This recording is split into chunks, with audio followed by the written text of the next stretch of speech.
Isa pong pinagpalang Saturday morning, mga katots.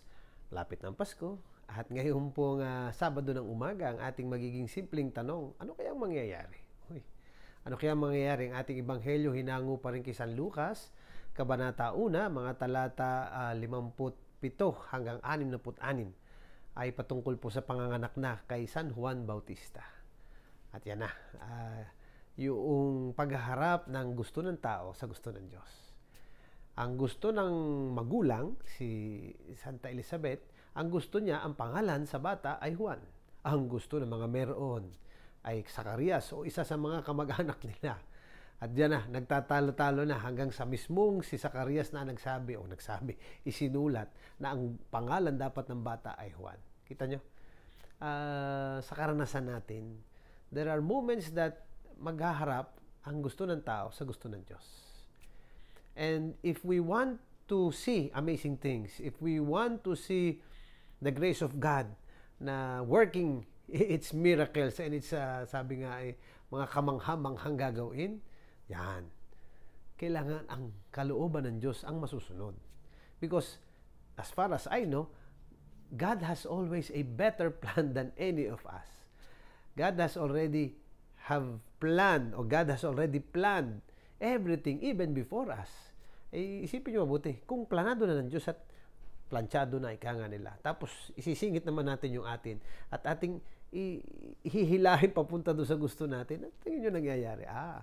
In so many ways, that's one of our mga situations na nararanasan lagi. Kagulong buhay, nagkakaroon tayo ng mga problemang hindi natin gusto, simply because it was not in the plan of God. Sa plano naman ng Diyos, no matter if may mga napapagdaanan tayo, makakatagpo naman tayo ng assurance na sigurado may pupuntahang maganda. So, it's a good question because kung titingnan natin, sa loob ng ilang araw na lang, Pasko na ang aalalahanin natin yung pagsilang kay Lord. Tingin nyo, paano nangyari yun? If not, certain people saying yes to the will of God. From Mama Mary, Saint Joseph, even Zacarias and Elizabeth. Tingnan natin, hindi nga ba't ito naman talaga ang paraan para makasama natin Diyos? If it is the will of God that prevails. So sana mga kapatid, ano kaya ang mangyayari? May mangyayaring maganda kung ang kalooban ng Diyos ang masusunod sa buhay natin. Okay? So balik tayo siyempre sa ating paanyaya na maging cyber missionaries. Evangelize through social media. Like, share, follow po lagi sana itong ating page.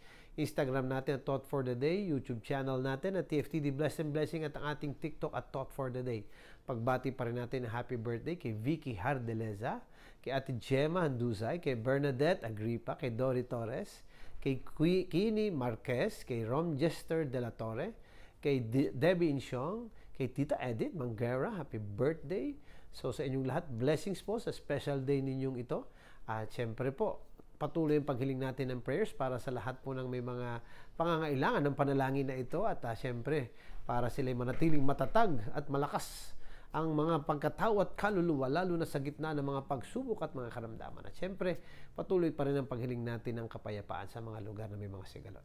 At kung hindi naman natin nalilimutan na may magandang mangyayari dahil sa kalooban ng Diyos, di ano pa, always be blessed and be a blessing.